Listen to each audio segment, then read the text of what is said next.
एक रिएक्शन करता है। Lysosome apoptosis. Welcome to One Way Classes. Get ready to accelerate your learning journey with us today. Hello दोस्तों, आप सभी का स्वागत है वन वे क्लास में। वन वे क्लास में बायो में चल रहा था अपना सेल ऑर्गेनल। क्या चल रहा था? Cell organelle. तो आज हम सेल ऑर्गेनल थोड़े बहुत रहे हैं, उस पर बात करते हैं और कल हम सेल डिवीजन पढ़ेंगे। तो आज जो हमारे पास सेल ऑर्गेनल है वो है लाइसोसोम। लाइसोसोम की खोज डी डुवे ने की थी। डी डुवे ने इसकी खोज की और ये झिल्ली युक्त कोशिकांग होता है। झिल्ली युक्त कोशिकांग का मतलब होता है कोई भी सेल ऑर्गेनल ऐसा जिसके बाहर की तरफ क्या है, झिल्ली है। सपोज दैट मैं लाइसोसोम हूँ, मेरे ऊपर एक पॉलीथीन का कवर बना हुआ है, उस कवर को क्या बोला जाता है? झिल्ली। ठीक है, तो लाइसोसोम एक झिल्ली युक्त कोशिकांग है जिसका कार्य क्या होता है? जिसका कार्य पाचन या नष्ट करने वाले एंजाइम होते हैं। और इसको क्या क्या बोला जाता है? इसको सफाई कर्मचारी बोला जाता है, इसे परमाणु बम बोला जाता है, निपटान थैली बोला जाता है, आत्मघाती थैली भी बोला जाता है। सर ऐसा क्यों? ऐसा मैं जैसे जैसे आपको पढ़ाऊंगा आपको समझ में आएगा। एक सेल में लाइसोसोम की संख्या कितनी होती है? 12,000। लाइसोसोम को आत्मघाती थैली क्यों बोला जाता है? उससे पहले हमें यह समझना होगा कि लाइसोसोम को सफाई कर्मचारी क्यों बोला जाता है। क्योंकि लाइसोसोम एक रिएक्शन करता है। लाइसोसोम एपोप्टोसिस नाम की क्रिया करता है। क्या करता है? एपोप्टोसिस नाम की क्रिया करता है। देखो, हमारे पास बाइक है, हम बाइक चलाते रहते हैं। एक वक्त ऐसा आता है कि बाइक ख़राब होती है, बाइक इंजन में खराबी आनी शुरू हो जाती है। ऐसा ही सेल में होता है। सेल में क्या होता है? खराबी आनी शुरू हो जाती है। और जब सेल में खराबी आनी शुरू हो जाती है तब लाइसोसोम क्या करता है? एपोप्टोसिस नाम की रिएक्शन करता है। यहाँ पे लाइसोसोम पड़ा है, ये यहाँ पे मान लो खराबी आ गई, एपोप्टोसिस नाम की रिएक्शन करेगा और ये खुद फट जाएगा। अब जैसे ये खुद फटेगा वैसे ये सेल में जितनी भी खराब चीज़ें होंगी उन सबको ख़त्म कर देगा। क्या कर देगा? ख़त्म कर देगा। लेकिन जैसे ही लाइसोसोम का जीवन काल खत्म होगा वो वैसे ही पूरा फटेगा और सेल को ही खत्म कर देगा। अगर लाइसोसोम पूरा फट रहा है, सपोज दैट ये लाइसोसोम है, ये फट गया तो ये पूरी सेल को खत्म कर देगा। इसे मतलब नहीं है कि बाहर वाली सेल सही है कि गलत है। तो लाइसोसोम को इस वजह से क्या बोला जाता है? आत्मघाती थैली बोला जाता है। एक तरह का ये सुसाइडल बैग है क्योंकि इसे खुद नहीं पता रहता। सफाई कर्मचारी क्यों बोला जाता है? क्योंकि लाइसोसोम का क्या कार्य है? सेल में जितनी भी खराब चीज़ें हैं, जितनी भी गंदगी पड़ी है उसकी साफ सफाई कौन करेगा? लाइसोसोम करेगा। और आत्मघाती थैली क्यों बोला जाता है? क्योंकि ये स्वयं ही फट जाती है। परमाणु बम क्या बोला जाता है? परमाणु बम का क्या काम होता है? परमाणु बम कहीं भी छोड़ो वो ख़त्म कर देता है वो भाग। इसी तरह लाइसोसोम जहाँ फट गया उस कोशिका को लेके बैठ जाएगा। ज़्यादातर एग्जामिनर इससे दो तरह के क्वेश्चन पूछता है। पहला, लाइसोसोम की खोज किसने की? तो डी डुवे ने की। दूसरा, एक कोशिका में लाइसोसोम की संख्या कितनी होती है? लगभग 12,000। इसके बाद में कई बार एग्जामिनर पूछता है कि लाइसोसोम किस रिएक्शन द्वारा अंगों की सफाई करता है, किस रिएक्शन द्वारा कोशिकाओं की सफाई करता है? तो उसे बोलते हैं एपोप्टोसिस। क्या बोलते हैं? एपोप्टोसिस। अब हम बात करेंगे प्लास्टिड। प्लास्टिड यानी कि लवक। अब हम बात करते हैं लवक। लवक को इंग्लिश में बोला जाता है प्लास्टिड। प्लास्टिड लवक किस में पाए जाते हैं? सिर्फ प्लांट सेल में पाए जाते हैं। किस में पाए जाते हैं? प्लांट सेल में। आपने कभी देखा है एनिमल हरे रंग का हो? वो तब होता है जब हमारे शरीर में पॉइजन चला जाता है, जब हमारे शरीर में जहर चला जाता है। तो लवक सिर्फ किस में पाए जाते हैं? लवक सिर्फ प्लांट सेल में पाए जाते हैं। अब क्या है कि प्लास्टिड 3 तरह के होते हैं। आप प्लास्टिड को याद करने का एक सिंपल सा तरीका बताता हूँ। एक प्लांट लो, ये प्लांट का टॉप पॉइंट और ये बॉटम पॉइंट। बॉटम से शुरू करते हैं। बॉटम में क्या होती है? जड़ें। क्या होती है? जड़ें। इस भाग में क्या है? जड़ें। जड़ों का रंग कौन सा होता है? सफ़ेद। गलत। जड़ों का कोई रंग ही नहीं होता। और जब कोई चीज़ रंग नहीं होती तो हमें, जब प्लांट में कोई भी ऐसी सतह जो दिखने पर सफ़ेद दिखाई दे तो उसमें किस तरह का लवक है? उसमें अवर्णी लवक है। किस तरह का लवक है? अवर्णी लवक। अवर्णी लवक है। अवर्णी लवक मतलब नाम से स्पष्ट है, ल्यूकोप्लास्ट अवर्णी लवक, नाम से स्पष्ट है कि ऐसा वर्ण जिसका कोई रंग ही नहीं है। ठीक है, उसके बाद में जड़ से ऊपर चलो, तना, तना से आगे पत्तियां, पत्तियां, ये पत्तियां, ये पत्तियां। पत्तियों का रंग कौन सा होता है? हरा। और जिसने थोड़ा बहुत पौधों के बारे में पढ़ा है और जिसको पता है कि पत्तियां हरे रंग की होती है, उसको ये भी पता होगा कि प्लांट में क्या पाया जाता है? क्लोरोफिल। क्या पाया जाता है? क्लोरोफिल। और जहां जहां क्लोरोफिल पाया जाता है वहां एक लवक पाया जाता है जिसका नाम है हरित लवक। इंग्लिश में बोलते हैं क्लोरोप्लास्ट। इंग्लिश में क्या बोलते हैं इसे? क्लोरोप्लास्ट। क्लोरोप्लास्ट एक रिएक्शन करता है जिसे बोला जाता है फोटोसिंथेसिस, यानी कि प्रकाश संश्लेषण की क्रिया। प्रकाश संश्लेषण की क्रिया बहुत इंपॉर्टेंट है क्योंकि ये इस रिएक्शन से प्लांट अपना फूड बनाते हैं और ह्यूमंस अपनी ऑक्सीजन की फुलफिल करते हैं। तो पहला हरित लवक। हरित लवक में क्या पाया जाता है? क्लोरोफिल। क्लोरोफिल कौन सी रिएक्शन करता है? फोटोसिंथेसिस। प्लांट का किचन हाउस। प्लांट का किचन हाउस किसे बोला जाता है? लीफ को बोला जाता है। किसको बोला जाता है? लीफ को बोला जाता है। फिर है राइबोसोम। जो क्लोरोप्लास्ट है उसमें राइबोसोम भी पाए जाते हैं, उसमें बहुत सारे अन्य तत्व भी पाए जाते हैं, जैसे उसमें फेरस पाया जाता है, कॉपर पाया जाता है, मैग्नीज पाया जाता है। तो ये सारी हमारे किस में आती है? ये सारी हमारी क्लोरोप्लास्ट में आती है। अब आपने देखा होगा लीफ दो तरह की होती है, एक हरे रंग की। हरे रंग की है तो उसमें क्लोरोफिल है, लेकिन जैसे जैसे मौसम बदलता है पत्ती अपना रंग बदलना शुरू करती है और वो पीली पड़ जाती है। और एग्जामिनर यहीं से क्वेश्चन पूछता है कि पत्तियों का पीला पड़ना किस वजह से होता है? अब नहीं पता। कई बार एग्जामिनर एक क्वेश्चन पूछता है कि प्लांट अल्ट्रावायलेट रेज से बचाने के लिए किस वर्ण का यूज करते हैं? नहीं पता। और एग्जामिनर को पता होता है कि आपको नहीं पता। तो एग्जामिनर कई बार क्वेश्चन पूछता है बच्चों कि जो पत्तियों का पीला पड़ना होता है वो किस वजह से होता है या किस वर्ण की वजह से होता है? तो पत्तियों का पीला पड़ना कैरोटीन की वजह से होता है। किस वजह से? कैरोटीन की वजह से होता है। कैरोटीन की वजह से पेड़ों की पत्तियां क्या पड़ जाती है? पीली पड़ जाती है। तो यहां तक आ गया अपनी लीफ तक। अब लीफ के आगे फ्लावर आएगा, फ्लावर से हमें फ्रूट मिलेगा। ऐसा ही तो होगा। पहले फ्लावर होते हैं, फ्लावर के अंदर फ्रूट होते हैं। पपीता अपने एक उदाहरण लेते हैं। ये पपीता, पपीता का सबसे पहले क्या बनेगा? फूल। क्या बनेगा? फ्लावर। पपीता के बाद में क्या बनेगा? फ्रूट। फ्रूट के अंदर क्या निकलेंगे? सीड्स, यानी कि बीज। बीज बाहर निकालने के बाद में यहां पर क्या दिखेगी हमें? फल बेती। ये क्या होती है? फल बेती। फल बेती। और जितने भी प्लांट के फ्लावर के कलर हैं, जितने भी प्लांट के फूल के कलर हैं, जितने भी प्लांट के फल के कलर हैं, जितने भी प्लांट के जो बाह्याकार यानी कि फूल के जितने भी रंग हैं, जितने भी फल के रंग हैं, जितने भी सीड्स के रंग, आपने पंपकिन सीड देखी है उसका रंग हरा होता है। तो ये सब रंग कहाँ से मिलते हैं? ये सारे रंग वर्णी लवक से मिलते हैं।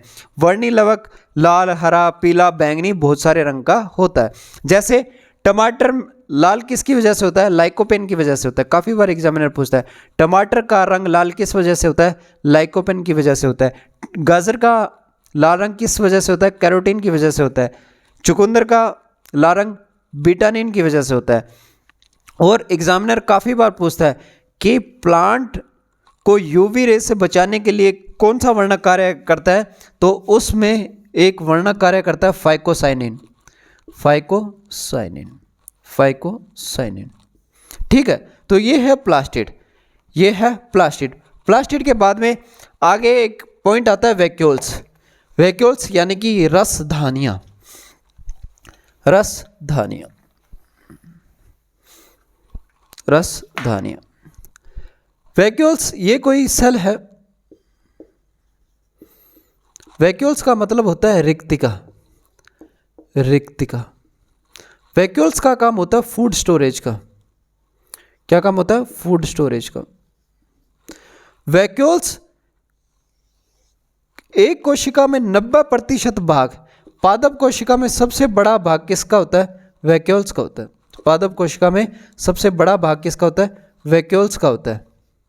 लगभग प्लांट सेल का 90% कौन घेर के रखता है? तो वो वैक्यूल्स रखते हैं घेर के, क्योंकि फूड स्टोरेज करना होता है प्लांट को। और वो किस वजह से होता है? वो वैक्यूल्स की वजह से होता है, वो रिक्तिकाओं की वजह से होता है।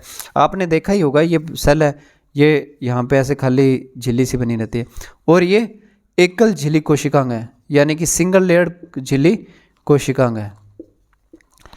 अब मैंने क्या बोला कि प्लांट सेल जो इसका यूज़ करती है वो फूड स्टोरेज के अंदर करती है। लेकिन एग्जामिनर पूछता है कि अमीबा रिक्तिका का यूज़ करता है, अमीबा रिक्तिका का प्रयोग करता है।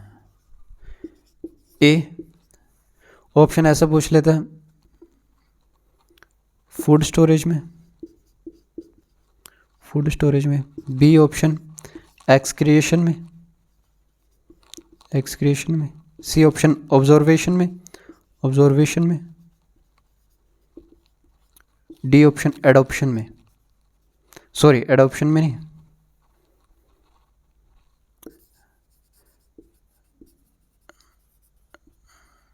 रिप्रोडक्टिव ऑर्गन के रूप में। तो जो अमीबा है वो वैक्यूल्स का यूज़ एक्सक्रिएशन में करता है। किस में करता है? एक्सक्रिएशन में करता है। और बच्चों ने क्या पढ़ा होता है? बच्चों ने पढ़ा होता है कि वैक्यूल्स का यूज़ फूड स्टोरेज में होता है। लेकिन अमीबा के केस में ये उल्टा हो जाता है। अमीबा में वैक्यूल्स किसका कार्य करता है? वैक्यूल्स उत्सर्जन अंग का कार्य करता है। तो वैक्यूल्स ये है, वैक्यूल्स कोई बड़ा पार्ट नहीं है। अब हम पढ़ते हैं हमारे सेल का सेंटर। सेल का सेंटर ये सेल का सेंटर है। इसके बाहर एक झिल्ली पाई जाती है जिसे केंद्रक झिल्ली बोलते हैं, केंद्रक झिल्ली। इसके अंदर लिक्विड होता है और इसके सेंटर में न्यूक्लियस होता है। और अब हम इस न्यूक्लियस की ही चर्चा करेंगे। तो न्यूक्लियस के बारे में पढ़ते हैं। अब हम बात करते हैं केंद्रक की। केंद्रक की खोज रॉबर्ट ब्राउन ने की थी। किसने की थी? रॉबर्ट ब्राउन ने। केंद्रक का जैसे ही नाम आता है, सबसे पहले केंद्रक को समझना तो प्रैक्टिकल होना पड़ेगा, और आपको ही होना पड़ेगा, मैं नहीं हो सकता इसमें। सबसे इजी वे से समझा सकता हूँ मैं सिर्फ। न्यूक्लियस की खोज रॉबर्ट ब्राउन ने की थी। रॉबर्ट ब्राउन ने देखा कि ये सेल है, ये सेल का सेंटर पॉइंट है। सेंटर पॉइंट के बाहर एक झिल्ली है जिसे बोला जाता है न्यूक्लियस मेम्ब्रेन। जो सेल वॉल का काम होता है वही न्यूक्लियस मेम्ब्रेन का काम होता है। यहां पर ये क्या है? न्यूक्लियस। यहां पर क्या भरा रहता है? द्रव भरा रहता है। और इस द्रव के अंदर छोटे छोटे, ये एक तरह का द्रव है, यानी कि इस द्रव के अंदर छोटे छोटे क्या पड़े हैं? ऐसे जाल से पड़े हैं, तागे से। इन तागों को क्या बोला जाता है? क्रोमेटिड। और एग्जामिनर काफ़ी बार पूछता है कि क्रोमेटिड किसने बोला? तो क्रोमेटिड नाम दिया था फ्लेमिंग ने। किसने नाम दिया? फ्लेमिंग ने। अब मैंने आपको बताया कि सेल डिवीजन, अभी आगे बहुत बड़ी क्लास आएगी सेल डिवीजन में। तो अब सेल डिवीजन हुआ तो ये क्रोमेटिड किस में बन जाते हैं? ऐसे बन जाते हैं, ये गुणसूत्रों में बदल जाते हैं, ये क्रोमोसोम में बदल जाते हैं। क्रोमोसोम यानी कि गुणसूत्र। और आपने देखा ही होगा कि मनुष्य में, अब बंदरों में कितने जोड़ी गुणसूत्र होते हैं? 21। मनुष्यों में कितने होते हैं? 23 जोड़ी गुणसूत्र, 23 जोड़ी होते हैं। और चिंपैंजी में 24 जोड़ी गुणसूत्र।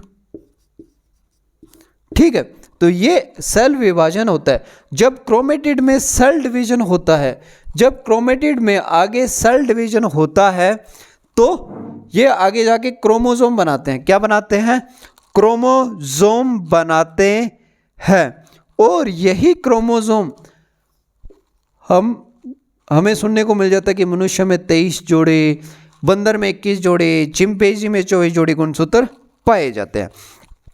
अब जब हम क्रोमोसोम की स्ट्रक्चर को खोलते हैं तो क्रोमोसोम के अंदर एक द्रव भरा रहता है जिसे बोलते हैं मैट्रिक्स। और ये किस किस से बना होता है? ये डीएनए प्लस हिस्टोन प्रोटीन से बने होते हैं, हिस्टोन प्रोटीन से।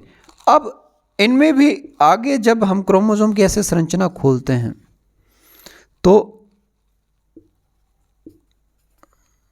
तो हम एक वर्ड सुनते हैं जीन वर्ड सुना है? जीन वर्ड क्रोमोसोम पर चिपके रहते हैं। ये क्रोमोसोम है, इस पर ऐसे क्रोमोसोम पे जीन चिपके रहते हैं। दाने नुमा एक संरचना होती है, वैसी ही जैसी ऐसे एक संरचना होती है, ठीक है। ये ऐसे चिपके रहते हैं। अब इनका एक कार्य है, ये कार्य है कि पीढ़ी दर पीढ़ी, यानी कि पीढ़ी दर पीढ़ी गुणों का संचरण कौन करता है? जीन करता है। आपने देखा होगा कि आपके ग्रैंडफादर्स के बाल छोटी सी उम्र में झड़ गए, फादर साहब की झड़ गए, तो आपके तो पक्के ही झड़ेंगे। ये चीज़ें कहाँ मिलती है? ये चीज़ें हमें जीन से मिलती है। अब आपने कई लोगों को कहते हुए सुना होगा कि मेरा दादा बड़ा अणखी इंसान था, यानी कि बड़ा सेल्फ रिस्पेक्टेड पर्सन था, तो मैं अपने दादा का खून हूँ तो मैं भी वैसा ही हूँ। तो ऐसा ही है, जो करैक्टरिस्टिक्स आपके मदर फादर में हैं वही करैक्टरिस्टिक्स आप में हैं।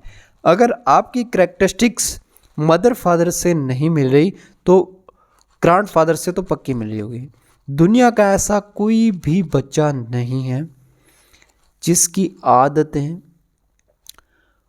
उसके माँ बाप या दादा से ना मिले, यानी कि दूसरी पीढ़ी तक ना मिले।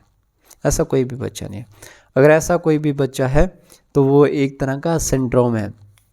जैसे हम रिप्रोडक्शन पढ़ते हैं, ह्यूमन रिप्रोडक्शन, तो आगे बहुत सारे सिंड्रोम पढ़ाए जाते हैं। मैंने अभी बोला ना, मनुष्य में 23 जोड़ी गुणसूत्र होते हैं, तो 23 जोड़ी गुणसूत्र होते हैं। उसके बाद में एक मेल द्वारा क्रोमोसोम, एक मेल द्वारा गुणसूत्र आता है और एक फीमेल के द्वारा आता है।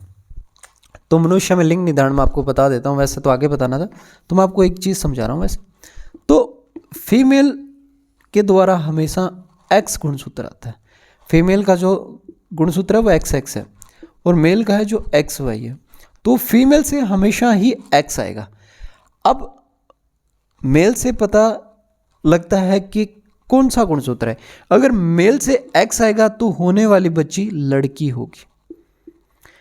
अगर X की जगह Y आएगा तो होने वाला बच्चा लड़का होगा। पर रेयर केस में क्या होता है, इन डिटेल मैं आगे आपको बताऊंगा, ये मैं शॉर्टकट बता रहा हूँ। इन डिटेल में ये होता है XXY गुणसूत्र आ जाते हैं। एक ऐसा लड़का जिसमें लड़कियों वाले गुणसूत्र हैं। कई बार क्या होता है XYY आ जाती है। एक ऐसी लड़की जिसके अंदर लड़कों वाले गुण होते हैं, है ना। तो ये एक तरह के सिंड्रोम है। डाउन सिंड्रोम बोलते हैं, क्लाइनफेल्टर सिंड्रोम बोलते हैं, ये बहुत सारे सिंड्रोम हैं। टर्नर सिंड्रोम, ये 21वें गुणसूत्र में एक क्रोमेटिड ज़्यादा आ जाता है तो उस वजह से होते हैं। तो ये आगे गुणसूत्र है। तो अभी मैंने आपको नाम लिया हिस्टोन प्रोटीन DNA। अब मोस्ट इंपॉर्टेंट पार्ट है DNA और RNA। DNA आपको पता है कि हमारे छोटे बाल में भी DNA पाया जाता है। जब किसी को मरे हुए व्यक्ति की वो छाया दृष्टि, यानी कि छाया दृष्टि से नहीं समझ पा रहा कि ये कौन है, तो वो उसका DNA टेस्ट करते हैं। और DNA हमारे हर एक जगह है। हमारे बाल के जो सबसे निचले स्तर पे होता है उसमें DNA पाया जाता है। हमारे लार में DNA पाया जाता है। हर जगह हमारा DNA होता है। तो आज के लिए इतना ही। कल हम DNA RNA पढ़ेंगे और उसके बाद में सेल डिवीजन पढ़ेंगे। तो थैंक यू सो मच। मिलते हैं कल नई वीडियो, नए जोश और नई उम्मीद के साथ।